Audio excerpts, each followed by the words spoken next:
the dust cloud rising from Main Street in Aurora, Nevada, carried with it the scent of desperation that August morning in 1882. And Adam Lawson noticed her immediately because she was the only person standing perfectly still while everyone else rushed past her like water around a stone. She stood outside the general store with her head bowed and one trembling hand extended. Her dress so faded that its original color had become a matter of speculation, and her boots were split at the seams where her toes threatened to break through entirely. Adam had ridden into town for supplies. Nothing more, but something about the way she held herself, despite the obvious hunger gnawing at her, made him pull his horse to a stop right there in the middle of the street. "Excuse me, miss," he called out, swinging down from his saddle with the ease of someone who had spent more years on horseback than on solid ground. She looked up at him with eyes that were still bright despite everything else about her suggesting defeat, and those eyes were the color of honey held up to sunlight. Her face was gaunt but beautiful in a way that spoke of better days, and when she met his gaze directly instead of looking away in shame, Adam felt something shift in his chest. "Sir," she said quietly, her voice rough from thirst, but still carrying a dignity that surprised him. "When did you last eat?" Adam asked, stepping closer and noting how she swayed slightly on her feet. "2 days ago," she admitted, and the honesty in her answer told him she was too far gone to lie about it. "A woman gave me some bread, but I have nothing to trade for more." Adam looked her over more carefully now, seeing past the dirt and the desperate circumstances to the person underneath.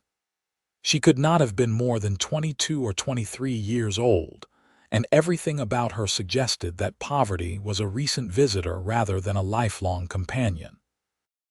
"What's your name?" he asked. "Rachel Zimmerman," she said, lifting her chin slightly as if daring him to judge her for her current state. "I'm Adam Lawson," he said, touching the brim of his hat. "I own a ranch about 5 miles outside of town, and I could use someone to help with the cooking and cleaning. You interested in honest work?" The hope that flashed across her face was so bright it almost hurt to look at, but then caution crept in behind it. "I am not that kind of woman, Mr. Lawson, no matter how hungry I might be." Adam felt his face heat up at the implication. "That is not what I am offering, Miss Zimmerman. I need help around the ranch, nothing more. You would have your own room, 3 meals a day, and fair wages. If you do not like the arrangement after a week, I will bring you back to town and pay you for your time." She studied him for a long moment, and Adam found himself hoping she would say yes in a way that had nothing to do with actually needing help at the ranch. He ran the place mostly on his own, with occasional help from neighboring ranchers during busy seasons, and he had gotten along just fine for the past 3 years since his father had died and left him the property. "Why would you help me?" Rachel asked, the question carrying weight beyond its simple words. "Because someone should," Adam said honestly. "And because you look like you would rather work than beg if someone would give you the chance." Rachel closed her eyes for a moment, and when she opened them again they were wet with unshed tears. "I accept your offer, Mr. Lawson. Thank you." Adam nodded and gestured toward his horse. "Can you ride?" "I could once," she said, looking at the animal with something like longing. "Then let's get you fed first, and then we will head out to the ranch." Adam led his horse over to the hitching post outside the restaurant and helped Rachel up the steps, noting how light she felt when he steadied her with a hand under her elbow. The other diners stared as they entered, their eyes following Rachel's ragged appearance with expressions ranging from pity to disgust. Adam ignored them all and guided her to a table in the corner, pulling out a chair for her before taking his own seat. "Bring us 2 plates of whatever you have ready," Adam told the waitress, who approached with obvious reluctance, "and coffee and water and some bread to start." The woman nodded and hurried away, clearly disapproving but not willing to argue with one of the more prosperous ranchers in the area. Rachel sat with her hands folded in her lap, looking at the table rather than meeting Adam's eyes. "You do not have to do this." "I know I do not have to," Adam said.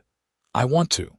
Now, while we wait for the food, why do not you tell me how you ended up begging on the street in Aurora?"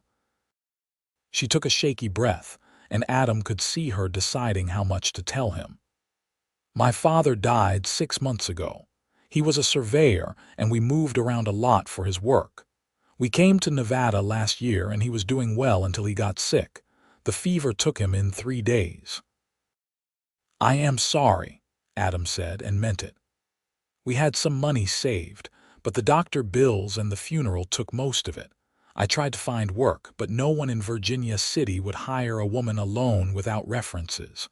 I moved to Aurora thinking it might be different, but it was not."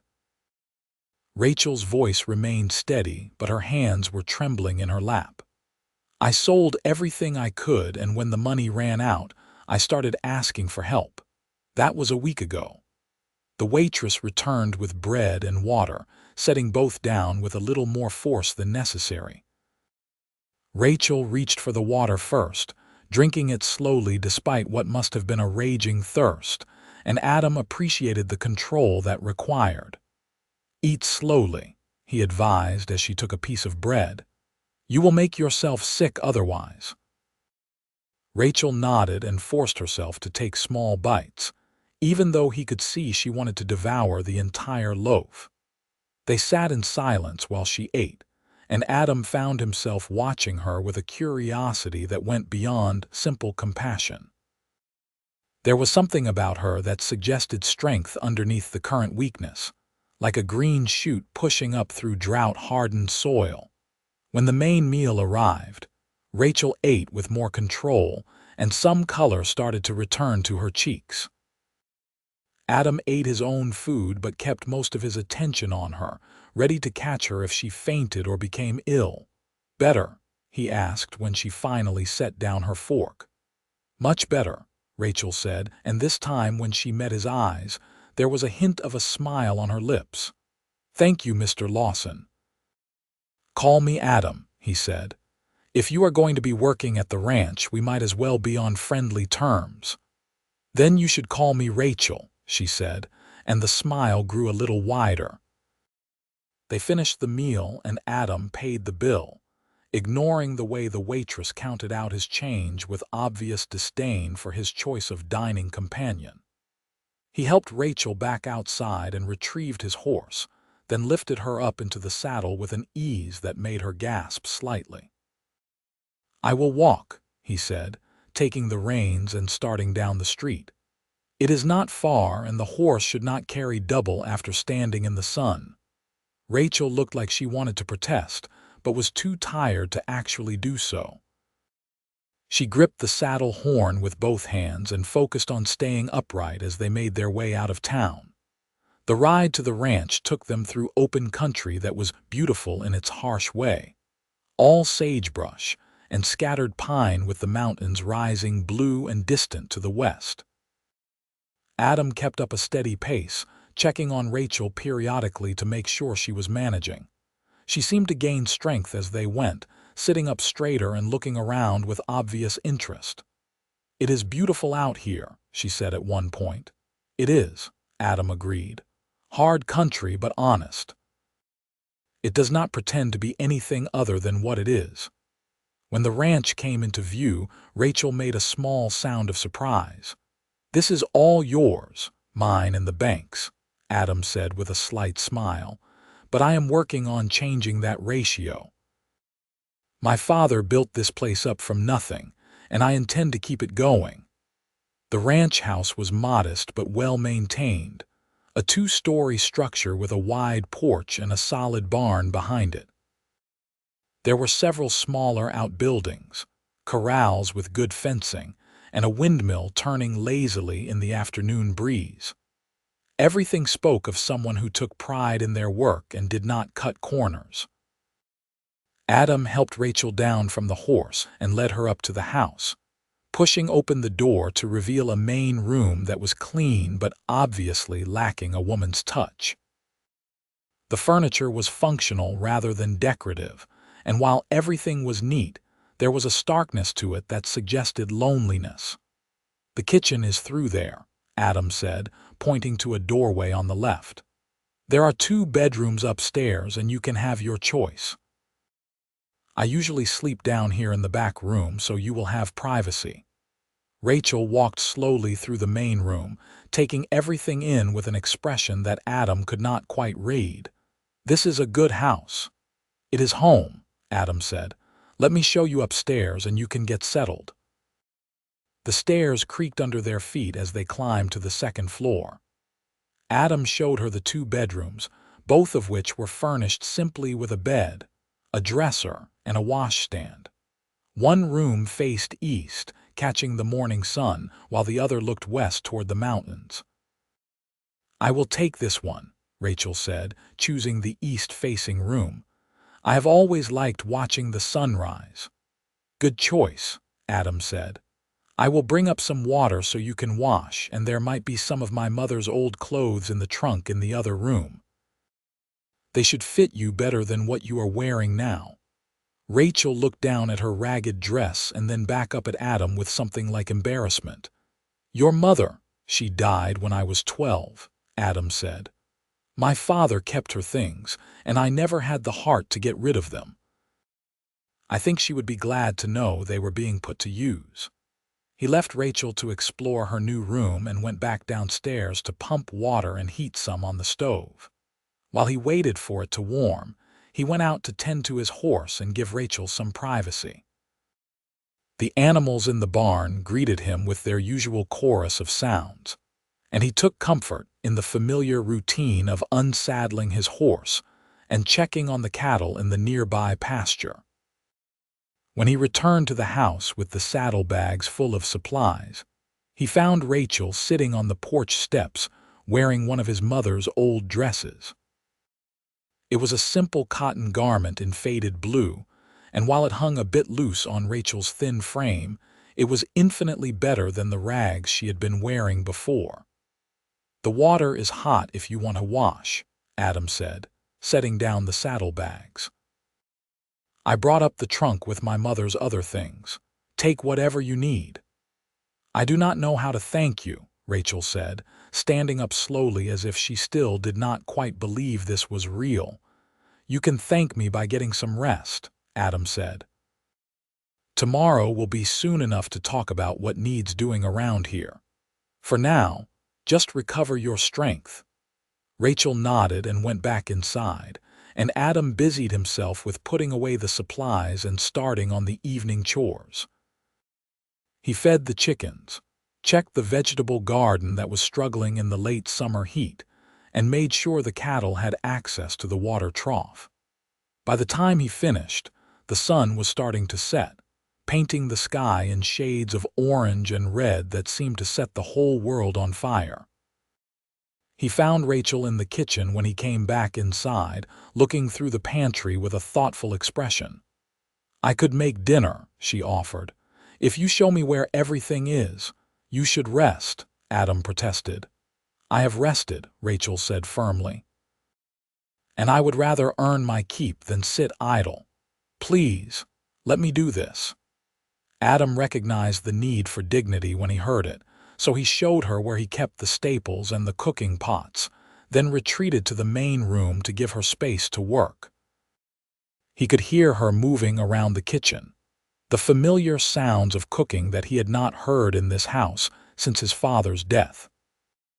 When Rachel called him to the table an hour later, Adam was surprised to find a real meal waiting for him rather than the simple fare he usually prepared for himself. She had made biscuits and gravy, fried potatoes, and even managed to find the jar of preserves he had forgotten was in the pantry. "This is wonderful," Adam said after the first bite, and meant it. "It is only simple cooking," Rachel said, but he could see she was pleased by the compliment. "My father and I moved around too much for me to learn anything fancy, but I can make basic meals." They ate in comfortable silence, and Adam found himself studying Rachel in the lamplight. Clean and fed, she was even prettier than he had first thought, with fine features and hair that was brown with hints of red when the light caught it. But it was more than just her appearance that drew him. There was something about the way she held herself, the quiet strength that had kept her going even when everything else had fallen apart. "Tell me about the ranch," Rachel said, setting down her fork. "What kind of work are you doing here?" Adam talked about the cattle operation he was building, the challenges of ranching in Nevada's arid climate, and his plans to expand the herd over the next few years. Rachel listened with genuine interest, asking questions that showed she was actually paying attention rather than just being polite. "It sounds like hard work," she said when he finished. "It is," Adam admitted, "but it is mine, and that makes all the difference." They cleaned up the dishes together, working in an easy rhythm that suggested they had done this before, and then Rachel excused herself to go upstairs.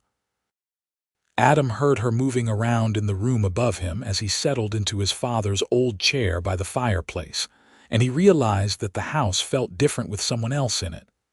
Less empty, more like a home. He sat up late that night, thinking about the woman sleeping upstairs and wondering what he had gotten himself into. He had acted on impulse in town, moved by compassion and something else he was not quite ready to name. Now she was here, and he found himself hoping she would stay longer than a week. The next morning, Adam woke to the smell of coffee and frying bacon, luxuries he had not experienced in his own home for years. He dressed quickly and found Rachel already busy in the kitchen, her hair tied back with a ribbon and her face bright with purpose. "You are up early," Adam said, accepting the cup of coffee she handed him. "Old habits," Rachel said. "My father liked to get an early start, and I got used to matching his schedule." They ate breakfast together as the sun rose over the mountains, and then Adam took Rachel outside to show her around the ranch properly. He explained what needed doing each day, from feeding the animals to tending the garden, and Rachel absorbed it all with the focus of someone who knew this opportunity might not come again. "The chickens will need their coop cleaned," Adam said, gesturing toward the henhouse. "And the garden needs weeding. I have been neglecting it lately." "I can do both," Rachel said confidently. "What will you be doing?" "I need to ride out and check on the cattle," Adam said. "Make sure none of them have wandered too far or gotten into trouble. I should be back by early afternoon." Rachel nodded and set to work immediately, and Adam rode out feeling oddly reluctant to leave. He kept his mind on the cattle as he worked, checking their condition and making sure none showed signs of illness or injury. The herd was small but healthy, and he felt a surge of pride looking at what he had accomplished in the 3 years since his father's death. When he returned to the ranch in the early afternoon, he found Rachel in the garden with dirt on her knees and sweat on her forehead. She had not only weeded the entire vegetable patch, but also watered it and staked up the tomato plants that had been threatening to fall over. "You have been busy," Adam said, dismounting and leading his horse toward her.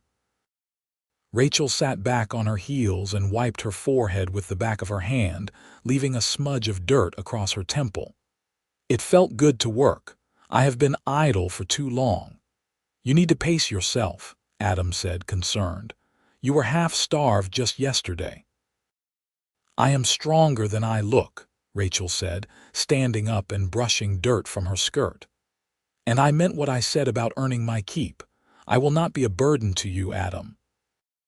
He liked the way his name sounded when she said it, soft but sure, and he found himself smiling at her in a way that had nothing to do with gratitude for her work. You could never be a burden. Something passed between them in that moment, a recognition that this arrangement was already becoming more than either of them had intended. Rachel looked away first, color rising in her cheeks, and Adam cleared his throat and went to tend to his horse. The days fell into a pattern after that. Adam would work the ranch while Rachel managed the house and garden, and they would come together for meals and conversation in the evenings. Adam found himself looking forward to those evening talks more than anything else in his day, listening to Rachel's stories about her life before Aurora, and sharing his own history in return. He learned that she was 22 years old, that her mother had died giving birth to a stillborn son when Rachel was 10, and that she had been her father's companion and assistant for the 12 years since. She had traveled all over the West with him, seeing mining camps and boom towns and wilderness areas that most women never experienced. "I thought I knew how to take care of myself," Rachel admitted one evening as they sat on the porch watching the stars come out. "But when my father died, I discovered how much I had relied on him for protection and legitimacy. Without him, I was just a woman alone, and that made me vulnerable in ways I had not anticipated." "You were not vulnerable," Adam said firmly. "You were alone, which is different. And you survived until you found help, which takes its own kind of strength." Rachel looked at him with gratitude and something warmer, and Adam felt his heart beat faster in his chest. He was falling in love with her, he realized. Maybe he had started falling the moment he saw her standing in the dust with her hand extended, and her dignity intact despite everything. 2 weeks passed, and then 3, and neither of them mentioned Rachel returning to town. She grew stronger with good food and regular rest, filling out the borrowed dresses until they fit her properly. The haunted look left her eyes, replaced by something brighter and more hopeful.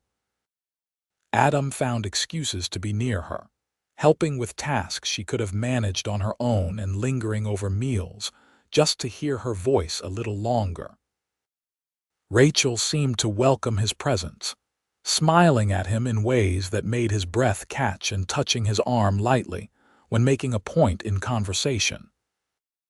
One evening in late September, as they worked together to harvest vegetables from the garden before the first frost, Adam found himself watching Rachel instead of focusing on his work. She was laughing at something, her face flushed with exertion and happiness, and he thought she had never looked more beautiful. "What?" Rachel asked, noticing his attention. "I was just thinking," Adam said slowly, "that I am glad I rode into town that day." Rachel's smile softened into something more serious. "I am glad too. You saved my life, Adam. I know I have thanked you before, but I do not think you understand how much it meant that you saw me as a person worth helping rather than just a problem to ignore." "I could never ignore you," Adam said, and the words came out with more feeling than he had intended. Rachel set down the basket she was holding and took a step toward him. "Adam, I need to tell you something." "What is it?" he asked, his heart suddenly racing. "I know I came here to work, and you have been nothing but honorable in keeping to that arrangement," Rachel said carefully. "But I need you to know that my feelings have changed. This is not just employment for me anymore. This feels like home, and you feel like more than just an employer." Adam closed the distance between them in 2 long strides, taking her hands in his. "Rachel, I have been trying to figure out how to tell you the same thing. I think I started falling in love with you that first day in town, and every day since has just made it stronger. You love me." Rachel whispered, her eyes bright with tears. "I do," Adam said firmly. "I love you, Rachel Zimmerman, and I want you to stay here not as my employee but as my wife if you will have me." Rachel laughed, and the sound was pure joy. That was perhaps the least romantic proposal in the history of the West, but yes, "Adam Lawson, I will marry you. I love you too." Adam pulled her close and kissed her for the first time, and it felt like coming home after a long journey. Rachel melted against him, her arms coming up around his neck, and for a long moment, They simply held each other in the fading light with the mountains watching over them.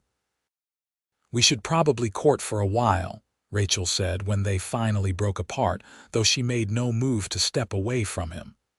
"People will talk if we rush into marriage." "Let them talk," Adam said. "But if you want to wait, we will wait. I am not going anywhere, and neither are you." They decided to marry at the end of October, giving themselves a month to prepare and to let the neighbors get used to the idea. Adam made a trip into town to speak with the minister and to buy Rachel a proper ring, using money he had been saving for a new bull. The cattle could wait. His future wife could not. The news spread through the community with the speed of wildfire, and reactions were mixed. Some of the neighboring ranchers were happy for Adam, having watched him live alone for too long. Others were more skeptical, wondering about the wisdom of marrying a woman he had known for less than 2 months. Adam did not care about the skeptics. He knew what he felt, and more importantly, he knew Rachel. The past month had shown him that she was exactly the kind of partner he wanted for the hard work of building a life in this unforgiving country. She was strong, practical, kind, and brave, and he counted himself lucky that she had chosen to love him back. Rachel spent the weeks before the wedding preparing the ranch house for their married life together. She made curtains for the windows, cleaned every corner of the building until it shone, and started planning improvements they could make over the winter. Adam watched her making the house into a home and felt a contentment he had not known he was missing. They married on a cool October afternoon, with the leaves turning gold in the cottonwoods along the creek. The ceremony was simple, held in the small church in Aurora with a dozen neighbors in attendance. Rachel wore a dress that Adam had bought for her in town, a deep blue calico that brought out the honey color of her eyes, and Adam wore his best suit, brushed and pressed for the occasion. "Do you, Adam Lawson, take this woman to be your lawfully wedded wife?" the minister asked. "I do," Adam said, his voice strong and sure. "And do you, Rachel Zimmerman, take this man to be your lawfully wedded husband?" "I do," Rachel said, smiling up at Adam with her whole heart in her eyes. "Then by the power vested in me, I pronounce you husband and wife. You may kiss your bride."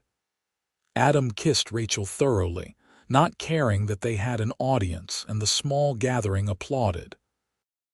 They signed the marriage certificate with hands that trembled slightly, making it official in the eyes of the law as well as God.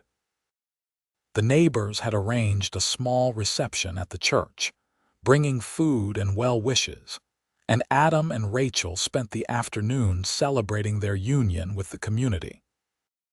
It was a far cry from the elaborate weddings Adam had heard about back east, but it felt right for who they were and where they lived. As the sun began to set, Adam and Rachel rode back to the ranch together on his horse, Rachel sitting in front of him with his arms around her waist. The air was cool and smelled of sagebrush and coming winter, and the ranch looked beautiful in the golden light. "Welcome home, Mrs. Lawson," Adam said as he helped Rachel down from the horse. "It is strange to think that a few months ago I was begging for food in town, and now I am married to the man who saved me," Rachel said, leaning against him.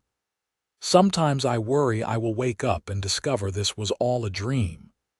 "It is no dream," Adam said, kissing the top of her head. "This is real, and we are going to build a good life here together." They went inside together, and Adam carried Rachel over the threshold the way tradition demanded. The house felt different now, warm and welcoming in a way it had not been since his mother's death. Rachel had lit lamps throughout the rooms, and their light glowed in the gathering darkness. That night, they came together as husband and wife for the first time, learning each other with tenderness and patience. Adam had waited so long for this, for someone to share his life with, and Rachel responded to his touch with a passion that matched his own. They made love slowly, taking time to explore and discover what brought each other pleasure, and afterward lay tangled together in Adam's bed while the moon rose outside the window. "I never thought I would find this," Rachel whispered in the darkness. "After my father died, I thought the best I could hope for was survival, but you gave me so much more than that." "You gave me more too," Adam said, stroking her hair. "I did not realize how lonely I was until you were here to fill the emptiness." The winter passed in a blur of contentment. Adam and Rachel worked together to prepare the ranch for the cold months, stocking the root cellar with vegetables from the garden and laying in supplies from town. They spent the long evenings by the fireplace, reading aloud to each other or simply talking about their dreams for the future. Rachel proved to be an excellent ranch wife, learning quickly how to help with the cattle and the other animals. She could throw hay as well as any man and had a gentle way with the horses that Adam admired. Together, they made a formidable team, and the ranch thrived under their combined efforts. When spring came, Rachel had news that made Adam's heart soar.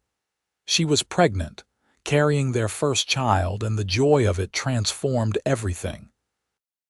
Adam became even more protective than before, trying to keep Rachel from doing heavy work, but she just laughed at him and continued with her tasks until her growing belly made them impossible. "I am pregnant, not fragile," she would tell him when he hovered too much. "Women have been having babies since the beginning of time, and I will be fine." Their son was born in November of 1883, during the first snowstorm of the season. The midwife from town had come out to help, and Adam paced downstairs while Rachel labored above him. The sounds of her pain tore at him, but the midwife assured him that everything was progressing normally. When he finally heard the cry of a newborn baby, Adam nearly fell to his knees in relief. The midwife called him upstairs a few minutes later, and he entered the bedroom to find Rachel propped up against pillows with a tiny bundle in her arms. "Come meet your son," Rachel said, exhausted but glowing with happiness. Adam approached slowly, almost afraid to touch something so small and perfect. The baby had Rachel's nose and a shock of dark hair, and when he opened his eyes, they were the same blue as Adam's own. "He is beautiful," Adam said, his voice rough with emotion. "You are beautiful. Thank you, Rachel. Thank you for this." They named him Thomas, after Adam's father, and the baby became the center of their world. Adam discovered depths of love he had not known existed, watching Rachel nurse their son and rock him to sleep. The ranch work continued, but it all seemed less important now than it had before, secondary to the miracle of this new life they had created together. The years rolled on, marked by the changing seasons and the growth of their family. A daughter named Sarah followed Thomas 2 years later, and then another son they called James.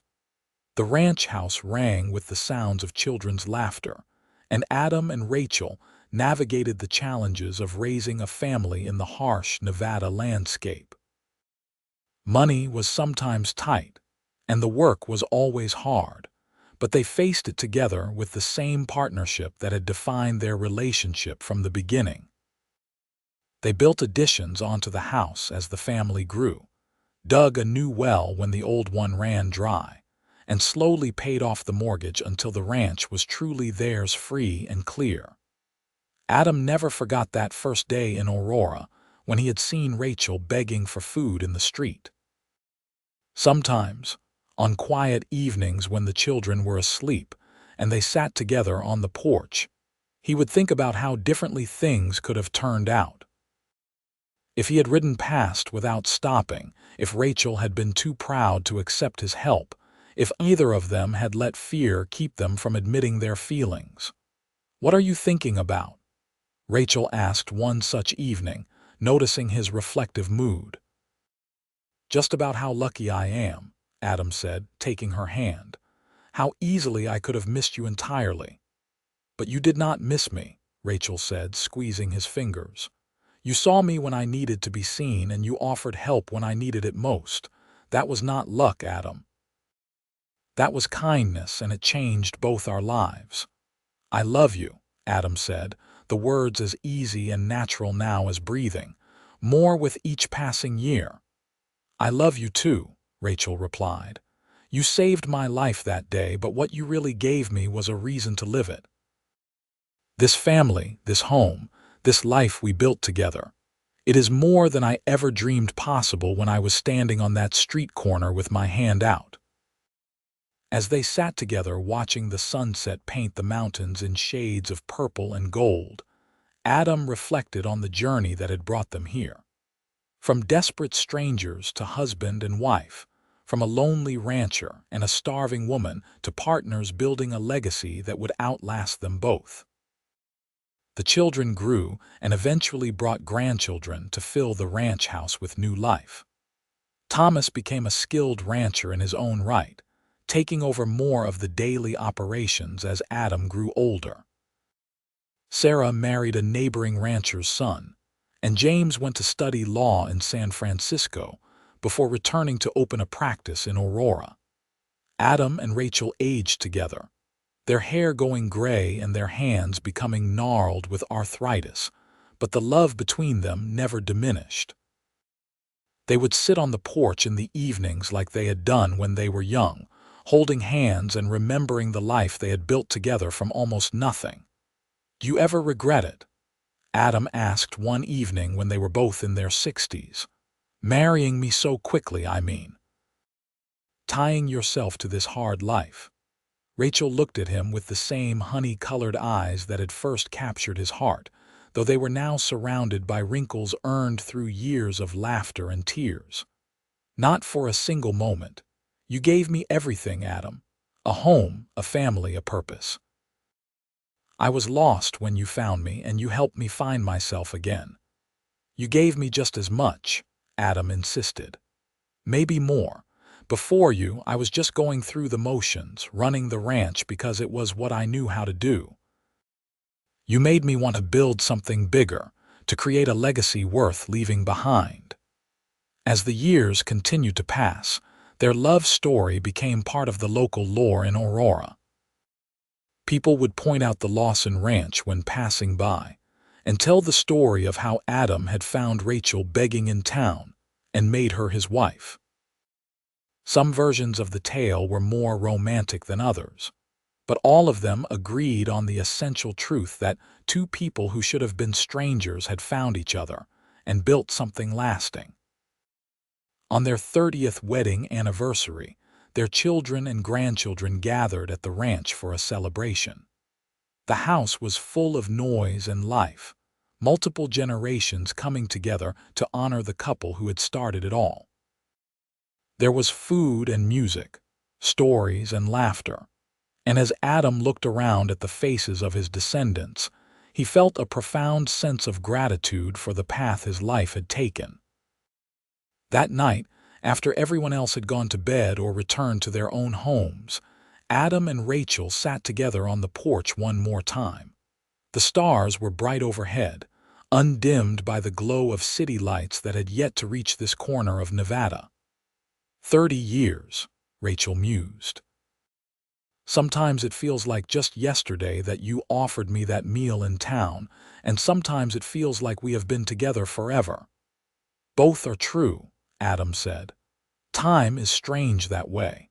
If you could go back and do it all again, would you change anything? Rachel asked. Adam considered the question seriously, thinking through all the hardships they had faced, the lean years and the times when success had seemed impossibly far away. No, he said finally, not a single thing. Every challenge we faced made us stronger, and every joy was sweeter because we experienced it together. That is how I feel too, Rachel said, resting her head on his shoulder. We have had a good life, Adam Lawson, better than good. We have had a life full of love, and that is the rarest gift of all. They sat in comfortable silence for a while, listening to the night sounds of the ranch around them. An owl hooted in the distance, and the cattle made soft noises in their sleep, and the windmill creaked gently as it turned in the breeze. "You remember what you said to me that first day?" Rachel asked suddenly. "When I asked why you would help me." "I said because someone should," Adam recalled, "and because you looked like you would rather work than beg if someone would give you the chance." "You saw me," Rachel said softly. "Really saw me, past the dirt and the desperation to the person I was underneath. That is why I fell in love with you, Adam. Not because you rescued me, but because you respected me enough to offer me a hand up instead of a handout. And you took that hand and never let go," Adam said, pulling her closer. "That is why I fell in love with you. You could have been bitter about what life had dealt you, but instead you chose to be grateful for what you had and to work for what you wanted. You taught me about resilience, Rachel, about facing difficulties with grace and dignity." As they grew older still, Adam and Rachel's health began to decline in the way that was inevitable for everyone who lived long enough. Adam's knees gave him trouble, making it hard to ride for long hours, and Rachel's eyesight dimmed until she needed glasses for any close work. But they adapted to each change together, supporting each other through the challenges that came with aging. Thomas and his wife moved into the ranch house to help care for them, and Adam found a quiet joy in teaching his grandchildren the same skills his father had taught him. He showed them how to read the weather, how to handle cattle, how to fix things that broke with whatever materials were at hand. Rachel taught the girls, and some of the boys who were interested, how to cook and preserve food, how to tend a garden in the difficult Nevada climate, how to make a house into a home with very little money but plenty of love. On a spring morning in 1912, Adam woke to find Rachel still asleep beside him, something unusual for a woman who had always been an early riser. He started to tease her about sleeping late, but then he realized that her chest was not moving. She had passed away peacefully in her sleep, leaving him without a chance to say goodbye. The grief nearly broke him. After 50 years of marriage, Adam had forgotten what it was like to face the world alone. He moved through the following days in a daze, accepting condolences from neighbors and family, while feeling like half of himself had been torn away. But even in his grief, Adam recognized that he had been blessed. How many people got to spend 50 years with the love of their life? How many marriages survived the hardships of Western ranch life, let alone thrived the way theirs had? Rachel had given him the best years of his life, and even though he mourned her loss, he was grateful for every moment they had shared. Adam lived for another 3 years after Rachel's death, long enough to see his great-grandchildren born, and to ensure that the ranch would continue in capable hands. He spent those final years thinking often about the journey that had brought him from that dusty street in Aurora to this place, surrounded by the legacy he and Rachel had built together. On a warm afternoon in August of 1915, exactly 33 years after he had first seen Rachel begging for food in town, Adam passed away quietly in the same bed where he had slept beside his wife for 5 decades. His children found him with a peaceful expression on his face, and clutched in his hand was the faded ribbon that Rachel had worn in her hair on their wedding day. They buried him next to Rachel on a hill overlooking the ranch, with a simple headstone that bore both their names and a single line that Thomas had chosen. Together they built a life of love. The grandchildren planted wildflowers around the graves, and for years afterward, those flowers bloomed every spring, a living memorial to 2 people who had found each other when they both needed it most. The ranch continued to prosper under Thomas's management, and then under his sons, carrying the Lawson name into the 20th century and beyond. The house was expanded and modernized over the years, but the original structure that Adam had built remained at its heart. a testament to the solid foundation he and Rachel had established. The story of how Adam and Rachel met became a family legend, passed down through the generations as an example of how compassion and love could transform lives. Parents would tell their children about the day their great-great-grandfather had stopped for a starving woman on the street and had seen past her circumstances to the person she truly was. They would talk about how Rachel had maintained her dignity even in desperation, and how she had met Adam's generosity with hard work and determination.